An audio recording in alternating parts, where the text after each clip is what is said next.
असल में दोस्तों पाकिस्तान की सिलेक्शन कमेटी ने दौरा वेस्ट इंडीज़ के लिए टी20 और वनडे स्क्वाड को हतमी शक्ल दे दी है। और इस टी20 और वनडे स्क्वाड में कौन कौन से खिलाड़ियों की वापसी हुई और कौन से खिलाड़ियों को ड्रॉप किया, इस वीडियो में हम डिटेल के साथ बात करेंगे। मगर सबसे जो बड़ी खबर है तमाम तर क्रिकेट फैंस के लिए कि बाबर रिजवान और शहनशाह अफरीदी की इन स्क्वाड में वापसी हुई है। और अब देखना होगा कि बाबर रिजवान और शहनशाह अफरीदी खुद की परफॉर्मेंस को किस तरह आगे लेकर बढ़ते हैं।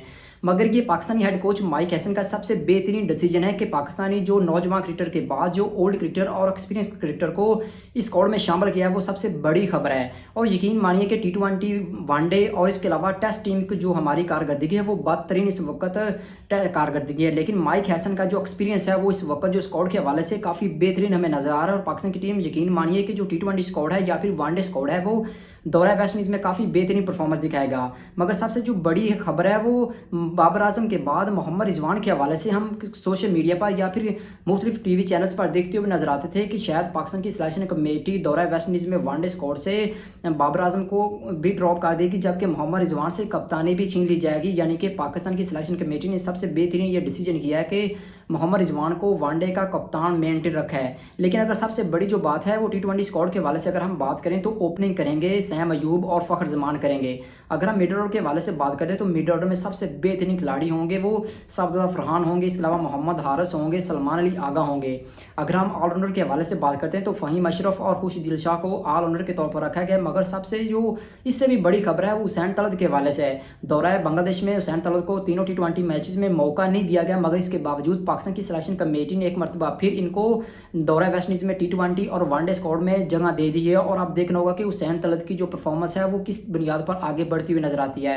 अगर हम टी20 के स्पिनर के हवाले से बात करते हैं तो इब्रार अहमद और सफियान मुकीम को मौका दिया गया है कि वो वहां पर जाकर कुछ खास परफॉर्मेंस दिखा सके हैं। यानी कि जो बाबर आजम के बाद जो सबसे बड़ी जो खबर है वो इब्रार अहमद और सफियान मुकीम के हवाले से है कि इन दोनों को रखा गया और इनकी जो परफॉर्मेंस है वो बेहतरीन परफॉर्मेंस नजर आती है। मगर सबसे जो मायूस कुन खबर है वो अहमद दानियाल और सलमान मिर्जा के हवाले से, जिन्होंने बांग्लादेश के अगेंस्ट काफ़ी बेहतरीन परफॉर्मेंस भी दिखाई। एक मैच में सलमान अली मिर्जा ने काफ़ी अच्छी परफॉर्मेंस दिखाई। इसके अलावा अहमद दानियाल की जो बॉलिंग थी वो तवज्जो का मरकज़ थी, उनको भी ड्रॉप कर दिया गया, जो कि सबसे गलत डिसीजन हमें नजर आता है। इसके अलावा शहनशाह अफरीदी की इस टीम में वापसी हुई है, हुसैन तलत की टीम में वापसी हुई है, इसके अलावा जो हसन अली की टीम में वापसी हुई है और मोहम्मद नवाज को भी इस स्क्वाड में रखा गया है। अगर हम हसन अली के हवाले से बात करते हैं तो उनको दौरा बांग्लादेश में ड्रॉप किया गया था, मगर अब इनको रखा गया। लेकिन सबसे जो बड़ी खबर है वो हारिस रऊफ के हवाले से कि इंजरी के बाद वो टी20 और वनडे स्क्वाड का हिस्सा होंगे। और अब देखना होगा कि जो इनकी परफॉर्मेंस है वो किस बुनियाद पर आगे बढ़ती हुई नजर आती है। अगर हम वनडे स्क्वाड के हवाले से बात करते हैं तो दुनिया क्रिकेट का सबसे बेहतरीन नाम बाबर आजम को वनडे स्क्वाड में रखा गया, जो कि खुश की खबर है और सबसे बेहतरीन खबर है। मगर जो टी20 में हमारा ओपनिंग पेयर होगा वो ही होगा वनडे में, यानी कि फ़खर जमान और सैम अयूब इनिंग्स का आगाज़ करेंगे, जबकि मिडल ऑर्डर में पाकिस्तान के पास बाबर आजम, मोहम्मद हारिस, सलमान अली आगा, मोहम्मद रिजवान और इसके अलावा मोहम्मद नवाज शामिल होंगे। इसके अलावा हुसैन तलत होंगे, खुश दिल शाह, फ़हीम अशरफ जैसे बड़े खिलाड़ियों को रखा गया है। शहनशाह अफरीदी को एक मरतबा फिर वनडे में भी मौका दिया गया। यानी कि सबसे जो चुका देने वाली खबर है वो बाबर रिजवान और शहनशाह अफरीदी के हवाले से कि पाकिस्तान की सिलेक्शन कमेटी के बाद हेड कोच ने काफ़ी बेहतरीन ये डिसीजन लिया है और सबसे पहला डिसीजन लिया है कि जो कि दौरा वेस्ट इंडीज़ में पाकिस्तान की मुकम्मल टीम जा रही है। क्योंकि जो हाल ही में जो वेस्ट इंडीज़ में ऑस्ट्रेलियन टीम टूर कर रही है तो काफ़ी ज़्यादा ऑस्ट्रेलियन टीम को जो वेस्ट इंडीज़ की टीम है वो टफ टाइम दे रही है। और पाकिस्तानी कप्तान मोहम्मद रिजवान ने कल प्रेस कॉन्फ्रेंस करते हुए कहा है कि जो मुझे अब टीम दी गई है वो काफ़ी ज़्यादा बेहतरीन टीम दी गई है। और हम यकीन मानिए कि सबसे बड़ी जो वहाँ पर परफॉर्मेंस दिखाएंगे वो ओल्ड प्लेयरों के हवाले से परफॉर्मेंस दिखाएंगे। यानी कि जो हमारे पास मिडल ऑर्डर से लेकर ओपनिंग पेयर या फिर ऑलराउंडर और सबसे जो बॉलिंग के हवाले से कि पाकिस्तान के पास नसीम शाह, हारिस रऊफ और शहनशाह अफरीदी जो कि वनडे स्क्वाड में सबसे बेहतरीन बॉलर हैं, वो सबसे बेहतरीन परफॉर्मेंस भी दिखाएंगे। और पाकिस्तान की सिलेक्शन कमेटी सबसे बड़ी खिलाड़ियों को आजमा रही है। मगर अहमद दानियाल और सलमान मिर्जा के हवाले से क्रिकेट फैंस काफ़ी ज़्यादा मायूस भी दिखाई देते हैं कि इनकी दौरा बांग्लादेश में काफ़ी बेहतरीन परफॉर्मेंस थी और हमने हुसैन तलत को मौका नहीं दिया। और शायद कहीं ना कहीं हमें लगता है कि हुसैन तलत को इस वनडे और टी20 में ड्रॉप कर देना चाहिए था और अहमद दानियाल और सलमान मिर्जा में से किसी एक को पिक करना चाहिए था।